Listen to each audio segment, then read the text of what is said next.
Avengers Age of Ultron was a film that I was highly excited for, as I'm sure a lot of other people were, being a fan of the comic books and the character of Ultron in general. That being said, although I have no major quandaries with how the character of Ultron was portrayed in the second Avengers outing, I do think that he could have been done better, especially because the character of Ultron that we see in Age of Ultron is vastly different than the way he is depicted in the comic books, as he's way more Terminator-esque. The character in Avengers 2 had far more personality and was far more jokey. This of course aligns with his brand new origin story, as of course Ultron in the comic books was not created by Tony Stark but rather Hank Pym. And it does make sense that the character of Ultron in the Marvel Cinematic Universe would have a lot of variations. It's clear that the people behind Age of Ultron wanted to give Ultron his own unique voice, and a personality that stood out among the big three Avengers villains, that being Loki, Thanos, and of course Ultron himself. However, many fans believe that the character went too far, and I am inclined to agree with this. Many fans were also disappointed with the amount of screen time and development that Ultron was actually given in Age of Ultron, a mistake that Marvel would later correct with the likes of Thanos, as Infinity War is essentially Thanos' film. Ultron, though, appeared to be swept inside in favor of developing other characters such as the Vision, Tony, Captain America, and the two twins, a sentiment that it appears as if the What If head writer and director also agreed with. And today, we will be talking about and breaking down his comments why exactly he elected to bring Ultron back in the What If series, and in his mind, and in the minds of the fans, do the character justice. As we can see, the character in What If is actually drastically different than the character that we see in Age of Ultron. He does crack a joke here or there, but it's far less frequent. The character in What If, Infinity Ultron, is far more akin to how he was in the comic books, analytical and imposing. He's also quite different than he appears in the comics as well, with the comic interpretation of Ultron being far more Terminator-esque. So essentially what they did in What If is make a perfect marriage between the two depictions, which I think creates a perfect middle ground for the character. These are the comments made by the creator of What If. I think any comic book lover knows Ultron in the comics is absolutely terrifying.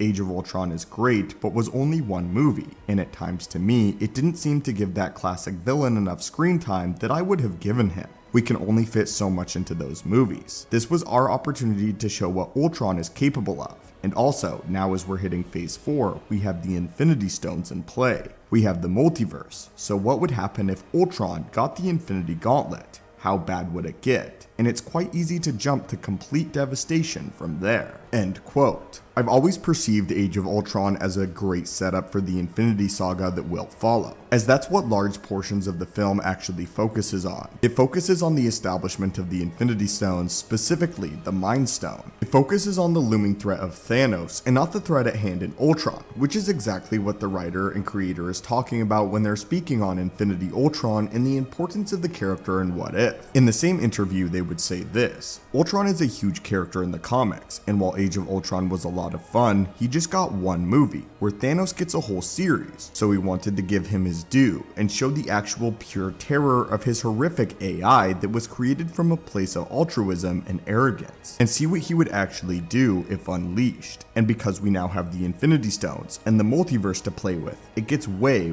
more horrific, and we got to show the human side of that tragedy, and focusing on both Clint and Natasha and their relationship. I love those two characters, so getting to see them up close and personal, and how they interact with each other was a blast to write and work with. These comments go a long way to help us explain the headspace of the writers and creators over at What If, who talk about exactly what many of us fans believed, that Thanos' story was pushed in front of that of Ultron. But now, again, they had the opportunity to play with the multiverse and the Infinity Stones as well as the character of Ultron in general. And we can see exactly what would have happened if an AI this powerful and this sophisticated gained the ultimate power in his universe. I think that Infinity Ultron is one of the most interesting characters that we've seen created by Marvel in a while now, especially this variation with What If giving him the ultimate power in the universe and seeing just how far that character can go. I also truly hope that this is not the end of Infinity Ultron and that he does show up either in What If Season 2 or, if we're really lucky, that he'll have an appearance in Multiverse of Madness. We have a theory video coming out in the next few days that breaks down exactly why Infinity Ultron is still around, despite the ending of What If Episode 9. Getting to see an Ultron more more akin to his comic counterpart though was hugely satisfying, as the return of Ultron has been something that's been highly anticipated by many MCU fans, and who would have anticipated that his return would have actually been in the What If series, where we get to see the full culmination of Ultron's plan, and his assertion of dominance over the entire multiverse, not just simply his own universe, getting to see exactly how far Ultron was capable of taking things, and getting to see just how close the mainline Avengers got to ultimate calamity at the hands of Tony Stark's creation.